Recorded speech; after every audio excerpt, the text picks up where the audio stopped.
देखिए अभी जो हमारा चैप्टर चल रहा है, सेकंड चैप्टर है जिसका नाम है सॉल्यूशन, जिसे हम हिंदी में क्या कहते हैं? इसे हम कहते हैं विलयन। क्या कहते हैं? इसे हम हिंदी में कहते हैं विलयन। इस विलयन चैप्टर के अंतर्गत आज हम क्या पढ़ने वाले हैं?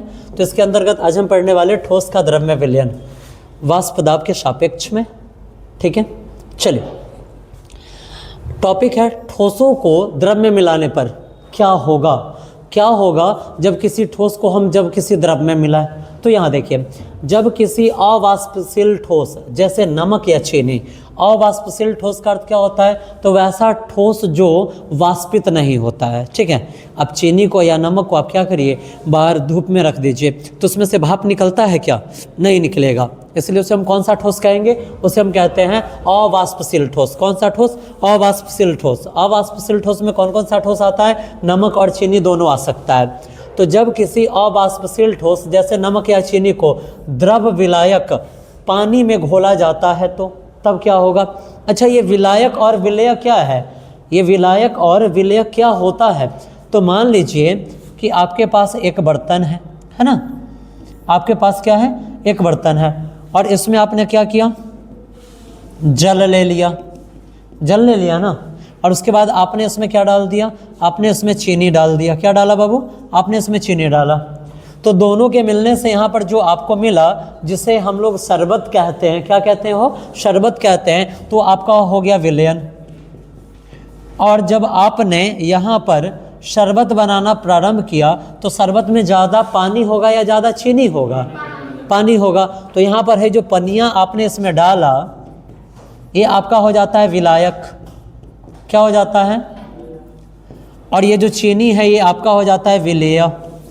और जो एक विलयन होता है ना, एक विलयन में सदैव एक या उससे अधिक विलेय हो सकते हैं। अब जैसे देखिए, अब क्या हुआ कि हमने इसमें चीनी मिलाया, लेकिन थोड़ा सा टेस्ट बढ़ाना है, टेस्ट थोड़ा सा बढ़ाना है, तो हम इसमें क्या करेंगे? रसना डाल देंगे, है ना? क्या डाल देंगे? रसना।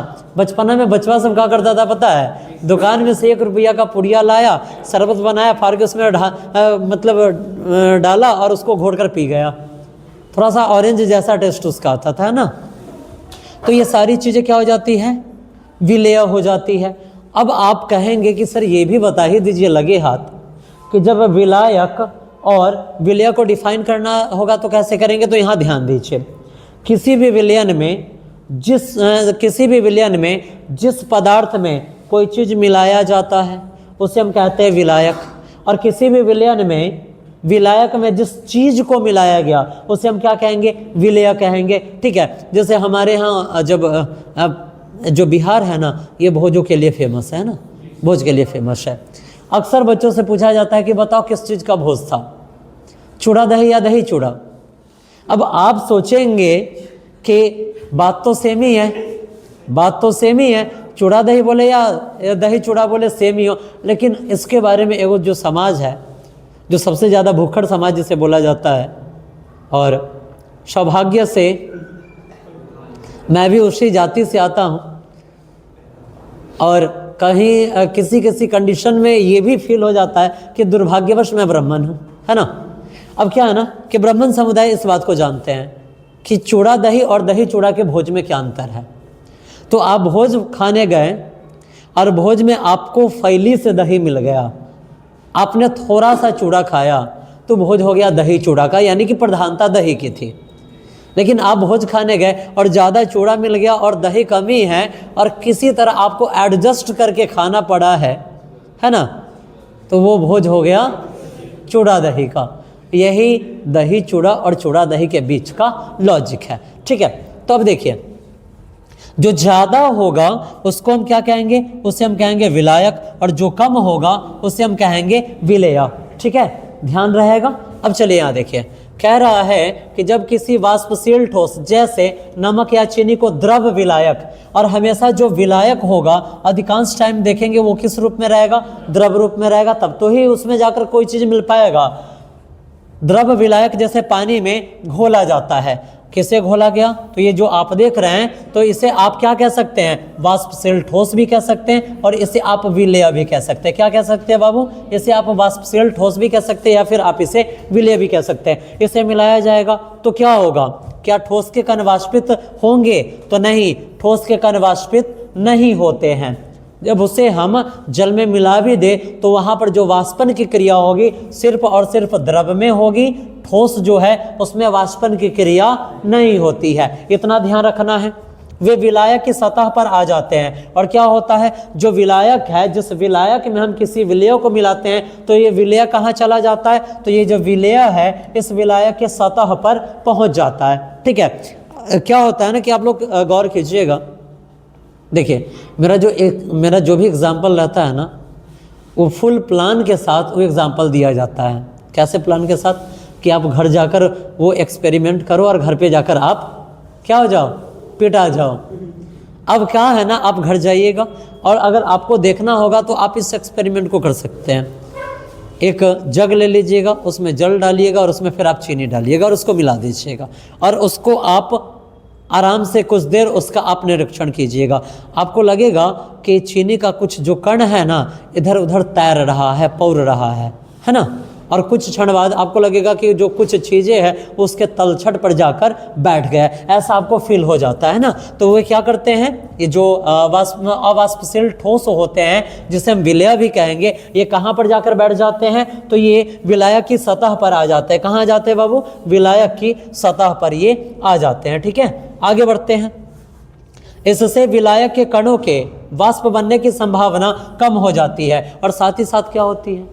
जब किसी द्रव यानी कि जल में, यानी कि पानी में, जब हम वाष्पशील ठोस जैसे में नमक और चीनी को मिलाते हैं ना, तो इसमें क्या होता है? हई जो विलायक है इसकी भी जो वाष्पन की क्रिया है वो भी इफेक्टेड हो जाती है ना। वो भी इफेक्टेड हो जाती है, और वो भी क्या हो जाती है? इससे विलायक के कणों के वाष्प बनने की संभावना क्या हो जाती है? कम हो जाती है। एग्जाम्पल के तौर पे फिर से मेरा फेवरेट एग्जाम्पल चाय वाला ही होता है ना। वजह ये है कि हमारे देश में चाय वाला प्रधानमंत्री बन चुका है, लेकिन फिर भी अभी भी वो अपने आप को पिछड़ा ही मानते हैं। तो इसमें दूसरे की क्या गलती है ना। अब देखिए, आज लोग अक्सर कहता है कि हमारे भारत में ना इक्वलिटी नहीं है, इक्वलिटी नहीं है, और कुछ वर्ग शोषित है, और किसी वर्ग ने किसी और भी वर्ग वाले को बढ़ने नहीं दिया है ना।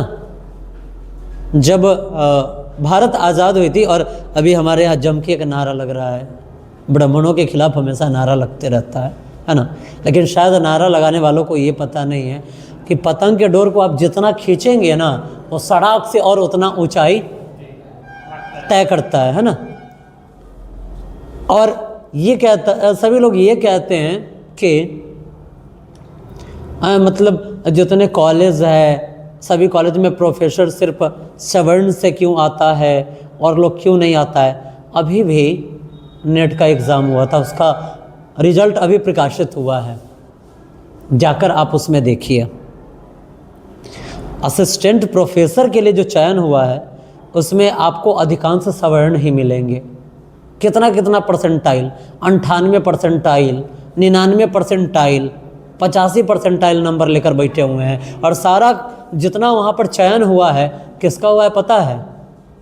सवर्णों का। वजह ये है कि उन्होंने पढ़ाई को वैल्यू दिया है, और वहाँ पर रिजर्वेशन की कैटेगरी नहीं है। पता है, अगर सच पूछा जाए ना, तो दो क्षेत्रों में जो रिजर्वेशन है, एक पढ़ाई के क्षेत्र में और दूसरा मेडिकल फील्ड में, इस दोनों क्षेत्र में जो रिजर्वेशन है ना, वो कैंसर का काम करता है। दोनों क्षेत्र में रिजर्वेशन कैंसर है। आज के डेट में ये कुछ दिन पहले ये निकला है कि -40 नंबर वाला डॉक्टर बन जाएगा। आप जितने भी बच्चे बैठे हुए हैं, अब जरा बताइए कि आप ही के घर में आप ही के भ्राता श्री पढ़ने में बिल्कुल चौथू है, और उनको -40 को नंबर आया और वो डॉक्टर बन जाएंगे, और आपको ऑपरेशन करवाना हो, क्या आप अपने भैया से ऑपरेशन करवाएंगे? बिल्कुल नहीं, बिल्कुल नहीं। तो इसका विद्रोह तो यहाँ के लोगों को करना चाहिए था। आप कहिएगा कि सर जो लोग नियम बना रहे उसका क्या? तो लोग तो अपना इलाज करवाने चले जाएंगे अमेरिका, वो लोग अपना इलाज करवाने अमेरिका चले जाएंगे, उनको कौन सा -40 नंबर वाले से इलाज करवाना है कि वो टेंशन में रहे। टेंशन में आप रहिए कि जाइएगा किडनी का ऑपरेशन करवाने, वो आपका दिल फेफड़ा सब निकाल लेगा, और 2-4 को कहीं चाहिए, एक आध दर्जन ब्लेड उसी में छोड़कर शीशा देगा, है ना। तो -40 नंबर वाले से आप यही उम्मीद कर सकते हैं, इससे ज़्यादा आप कुछ उम्मीद कर नहीं सकते हैं। और सेम वही स्थिति है अभी राजस्थान में। एक टीचर है जिसका मैथ्स में -9 नंबर आया है, और अब वो भी स्कूल में मैथ्स पढ़ाएंगे। ये हमारे यहाँ की शिक्षा व्यवस्था है, और इस शिक्षा व्यवस्था से, और ये हमारे यहाँ का व्यवस्था, इस व्यवस्था से लोग चाह रहे हैं कि हम डेवलप हो जाएंगे। भाई कभी नहीं हो सकते हो। सबसे पहली बात कि यहाँ की शिक्षा व्यवस्था ही बच्चों को लंगड़ा बना रहा है, लंगड़ा लूल्हा बना रहा है। रिजर्वेशन मिलना चाहिए, जिसको भी मिले सबको मिलना चाहिए, लेकिन 2 फील्ड में नहीं होना चाहिए। किस किस फील्ड में? मेडिकल फील्ड में और टीचिंग फील्ड में ये जो रिजर्वेशन नहीं होना चाहिए। और पता है 2 फील्ड में रिजर्वेशन नहीं है, और उसमें भारत अव्वल स्थान प्राप्त किए हुआ है। पता है कहाँ का? सेना में रिजर्वेशन नहीं। देखिए भारत कैमा नंबर पर है। उसके बाद आप आ जाइए क्रिकेट में रिजर्वेशन नहीं। देखिए क्रिकेट में भारत का क्या स्थान है। तो ऐसे ही भारत प्रत्येक चीज़ों में अव्वल स्थान पर हो सकता था, लेकिन ज़्यादा मुझे बोलना नहीं चाहिए क्योंकि हम भी पढ़ा रहे हैं। एक बार सब सोचेगा कि विद्रोह कर रहा है मास्टरवा, नहीं जाओ इसके पास, ठीक है। तो मैं जेन्युइन सी बातें बता रहा था, ठीक है। चलिए देखिए, कहा जा रहा है कि इसमें विलायक के कणों के वाष्प बनने की संभावना कम हो जाती है। तो हमने एग्जाम्पल किसे लिया था? चाय को लिया था। जैसे चाय को आपने क्या किया, चाय के हांडी को गैस पे चढ़ा दिया, गैस जला दिया, चाय उफनना प्रारंभ कर दिया, और आप क्या करते हैं? अब चीनी डालते हैं, तो आप देखते हैं कि चाय बैठ जाता है, यानी कि जो वाष्पन की क्रिया है कम पड़ जाती है। वजह क्या है? तो आपने जिस चीनी को डाला है वो चीनी क्या है? अवाष्पशील ठोस है, जो उस जल के वाष्पन की क्षमता को क्या कर दिया है? कम कर दिया है, ठीक है। चलिए आगे। इसीलिए एक मुख्य तथ्य, इसीलिए विलयन का वाष्प दाब शुद्ध विलायक के वाष्प दाब से क्या होता है? कम होता है। इसीलिए कहा जा रहा है कि विलायक का जो वाष्प दाब है ना, वो शुद्ध विलायक के वाष्प दाब से क्या हो जाता है? कम हो जाता है, ठीक है। बढ़ते हैं आगे। अगला पॉइंट, रीजन, उसका कारण क्या है? ठीक है, उसका कारण क्या है? यहाँ पर हम बहुत इंपॉर्टेंट एग्जाम्पल को हम यहाँ रख रहे हैं। देखिए, घोलों की सतह पर कुछ स्थान विलेय कणों द्वारा क्या हो जाता है? घिर जाता है। कैसे? जैसे ही आप क्या करते हैं कि आपने चाय बनाना प्रारंभ किया, जैसे ही आपने चाय बनाना प्रारंभ किया, चाय में आपने दूध डाला, चाय उफनना प्रारंभ किया है। अब आप उसमें क्या किया? चीनी डाल दिया। तो आपको पता है कि जो द्रव होते हैं ना, उसमें ठोसों की अपेक्षा अंतराणुक स्थान अधिक होता है। वजह यह है कि उसमें अंतराणुक आकर्षण बल कमजोर होता है, जिसके वजह से द्रव में बहाव की भी प्रवृत्ति पाई जाती है। आपने देखा होगा जब आपने पदार्थों की अवस्थाओं के बारे में, ठोस, द्रव और गैस के बारे में पढ़ा होगा, तो आपको जाहिर सी बात है कि आपको इस तरह का स्ट्रक्चर दिखाया गया होगा। यह ठोस का स्ट्रक्चर है जिसमें पदार्थ के मौलिक कण एक दूसरे से बिल्कुल सटे रहते हैं और एक दूसरे से मजबूत आकर्षण बल द्वारा बंधे रहते हैं। देखा है ना आपने? जब आप ठोस के पास से गुजरकर द्रव के पास जाएंगे तो इसके जो कण होते हैं ठोस की अपेक्षा थोड़ी अधिक दूरी पर विराजमान होते हैं। जब हम गैस का बात करेंगे तो इसमें आप देखेंगे, इसमें जो पदार्थ के मौलिक कण है वो कहाँ होते हैं? अधिक दूर पर होते हैं। तो आप देख रहे हैं इन सबके बीच में ना, ये जो कण है, इन कण के बीच में क्या होता है? स्थान होता है। लेकिन क्या होता है? तो जब हम घोल बनाते हैं तो ये जो विलेय है, इसके जो कण है ना, इसके कण इन सभी खाली जगहों में जाकर प्रविष्ट हो जाते हैं, और जिसके कारण ये जो कण आप देख रहे हैं ये क्या हो जाता है? चारों तरफ से इस विलेय के कण से घिर जाते हैं, ठीक है। और यही वजह है कि जो वाष्पशीलन क्षमता है वो क्या हो जाती है? कम हो जाती है, ठीक है।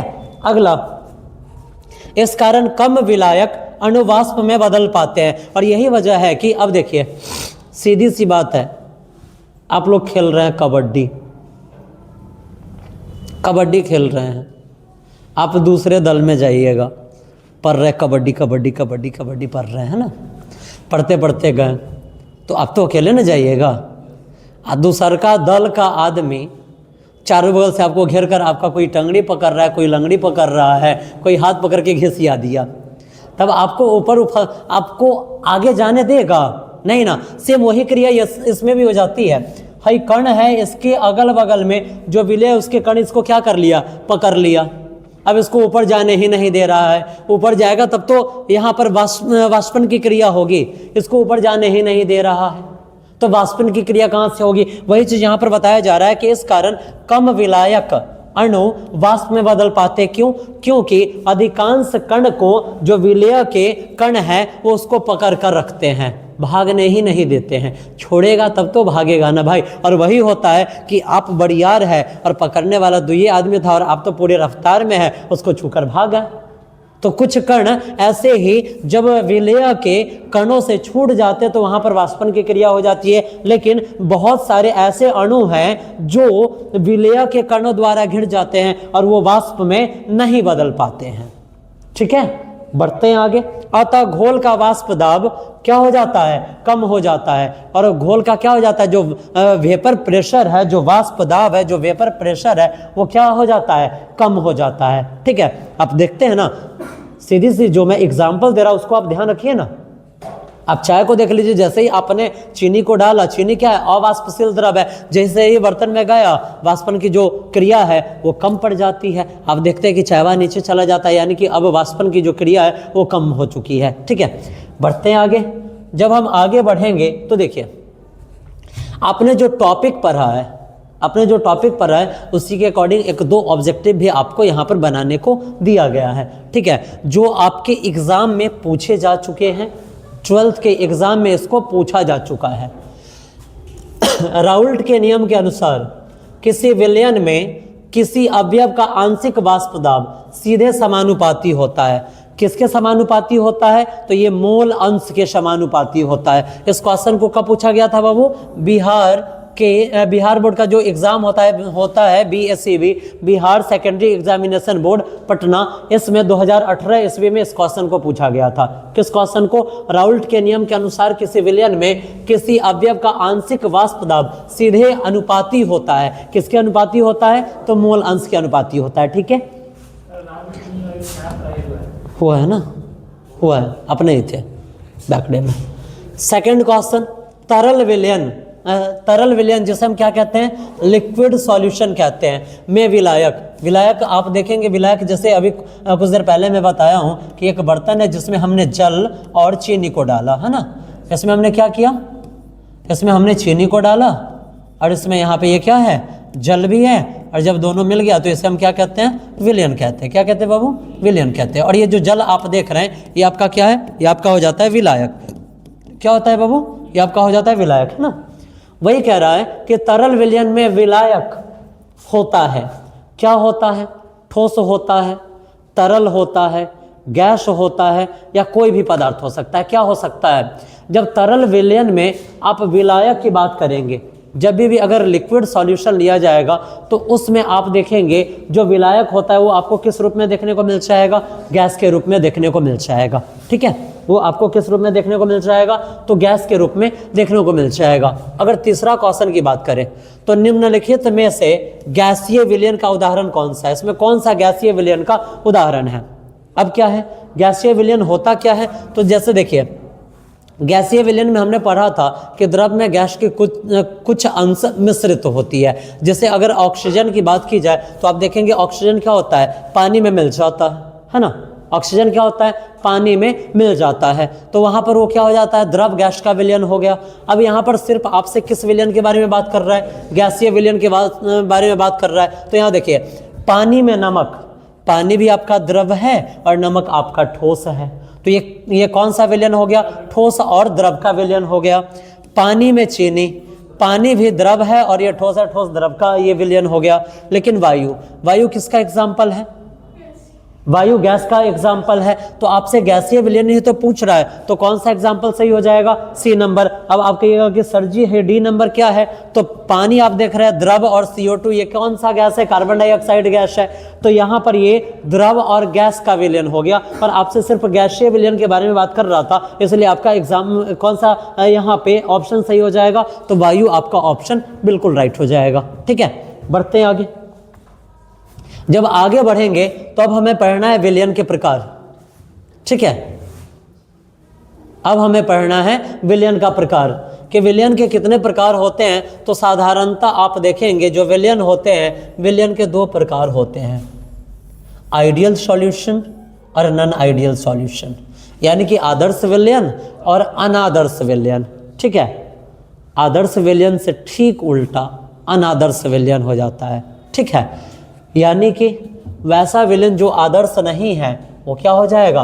अनादर्श विलयन हो जाएगा। वह विलयन जो आदर्श विलयन के नियमों का पालन नहीं करेगा, अनादर्श विलयन हो जाएगा।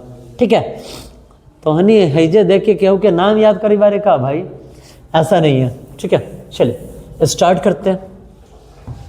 सबसे पहले हम यहाँ पर विलयन के बारे में पढ़ लेते हैं कि विलयन क्या है। तो देखिए, जब दो या दो से अधिक पदार्थ आपस में समान रूप से मिल जाते हैं, जब दो या उससे अधिक पदार्थ आपस में किस रूप में मिल जाते हैं? समान रूप में मिल जाते हैं, तो उसे क्या कहते हैं बुआ? उसे हम विलयन कहते हैं। ठीक है, जैसे मान लीजिए नमक और पानी मिल गया, तो विलयन हुआ या नहीं हुआ? हो गया। जब नमक और पानी मिल गया, विलयन हो गया। जब चीनी और पानी मिल गया, विलयन हो गया। दूध और पानी को भी आप मिला दीजिए, फिर भी वो विलयन बन जाएगा, है ना।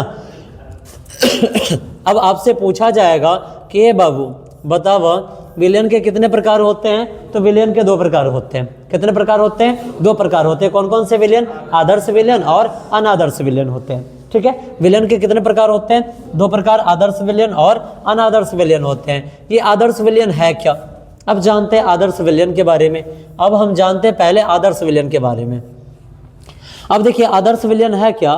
तो जो विलयन राउल्स के नियम का सभी सांद्रताओं और सभी तापमानों पर पूर्ण रूप से पालन करते हैं, उसे आदर्श विलयन कहते हैं। सीधी सी बात है कि राउल्स लॉ ने जो नियम दिया था, उसके सांद्रताओं पर और तापमानों पर जो शर्तें रखी गई थी, उस सभी शर्तों का जो विलयन पालन करेगा, वो विलयन क्या कहलाएगा? आदर्श विलयन कहलाएगा। ठीक है, जब आपसे पूछा जाए कि आदर्श विलयन किसे कहते हैं, तो हम कहेंगे कि राउल्स ने कुछ नियम बताए थे विलयन के लिए। कुछ नियम बताए थे, किस चीज को बेस में रखकर? तो सांद्रता को और तापमानों को। ठीक है, इसे आधार बनाकर, सांद्रताओं और आधारों और तापमानों को आधार बनाकर इसने कुछ नियम का प्रतिपादित किया था विलयन के बारे में। अब जो विलयन इसके नियम का पालन कर दे, जो विलयन इसके नियम का पालन कर दे, उसे हम क्या कहेंगे? आदर्श विलयन कहेंगे। जैसे में बेंजीन और टोल्यून का विलयन, ये क्या करता है? उसके नियम का पालन कर देता है, उसके नियम का पालन कर देता है। ठीक है,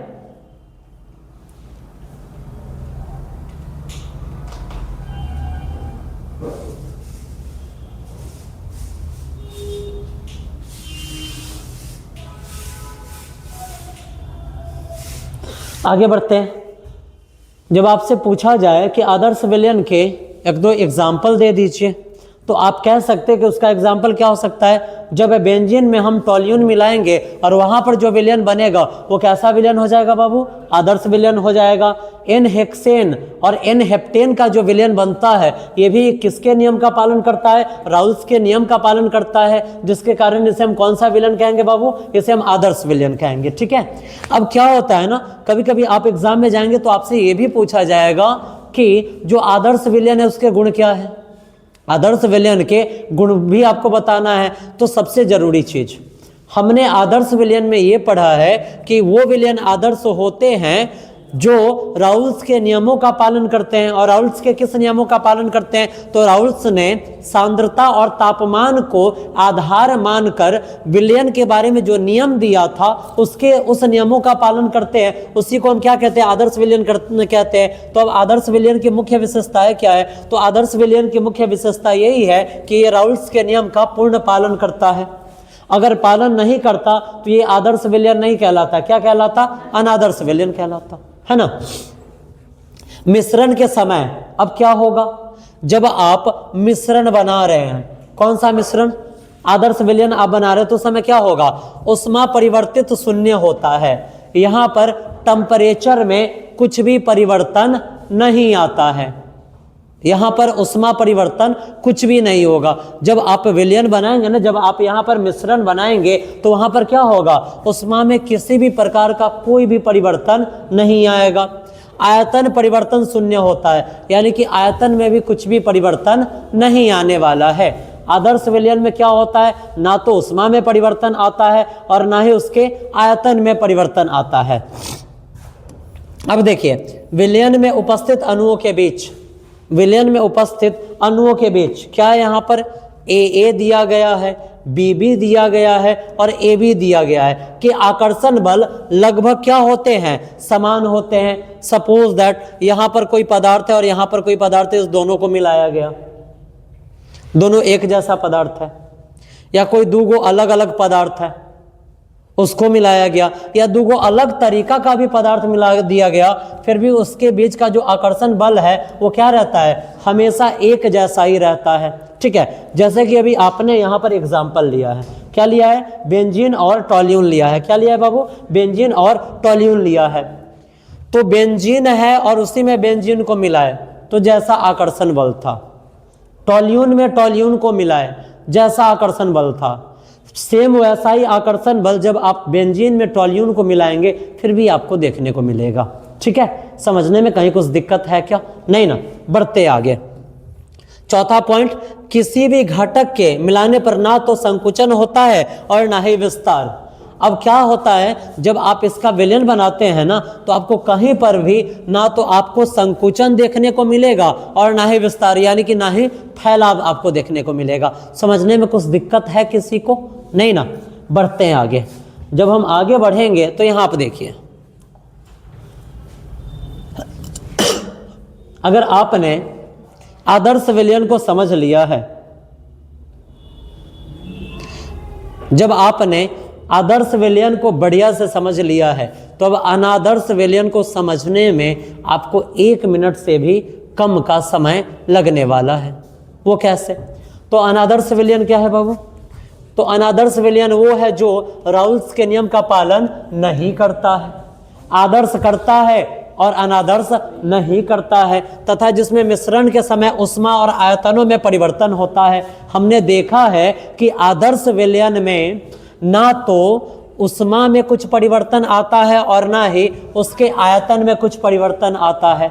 लेकिन जब आप अनादर्श विलयन के साथ चलेंगे और इसमें जब आप दो पदार्थों को मिलाएंगे तो यहाँ पर ऊष्मा में भी, यानी कि उसके टेम्परेचर में भी परिवर्तन आ जाएगा और उसके आयतन में भी क्या आ जाएगा बाबू? परिवर्तन आ जाएगा। और उस विलयन को हम क्या कहेंगे? अनादर्श विलयन कहेंगे। और जब आपसे पूछा जाए कि ए बउआ बतावा हो कि अनादर्श विलयन की मुख्य विशेषताएं क्या है, तो आप कहिएगा कि सर जी जो आदर्श था ठीक उसी को पलट देंगे, अनादर्श की विशेषता हो जाएगी। यानी कि जो अनादर्श विलयन की विशेषता है वो राउल्स के नियम का पालन नहीं करेगा, वो राउल्स के नियम के विचलन को दिखाएगा। किसे दिखाएगा? वो राउल्स के नियम के डेविएशन यानी कि विचलन को दिखाएगा। आप लोग विचलन पढ़े हुए हैं, सभी को विचलन पढ़ाया गया कि विचलन क्या होता है ना। अब क्या होता है जब विलयन बनेगा तो आपने देखा है कि आदर्श विलयन में ऊष्मा परिवर्तन नहीं होता है, लेकिन अनादर्श है इसलिए इसमें ऊष्मा का परिवर्तन होगा। आपने देखा है आदर्श विलयन में कि आयतन में परिवर्तन नहीं होता है, लेकिन ये अनादर्श विलयन है इसलिए आयतन में परिवर्तन होगा। आप यहाँ पर देखेंगे वाष्प दाब आदर्श विलयन से अधिक या कम हो सकता है। आपने देखा है कि जो आदर्श विलयन है उसमें वाष्प दाब क्या होता है? स्थिर रहता है, लेकिन इसमें वाष्प दाब क्या हो सकता है, या तो अधिक हो सकता है या फिर कम हो सकता है। समझने में कहीं कुछ दिक्कत है, कुछ तकलीफ है तो बताइए। ठीक है, चलिए आज के लिए इतना ही, नेक्स्ट डे फिर नेक्स्ट टॉपिक के साथ। ठीक है।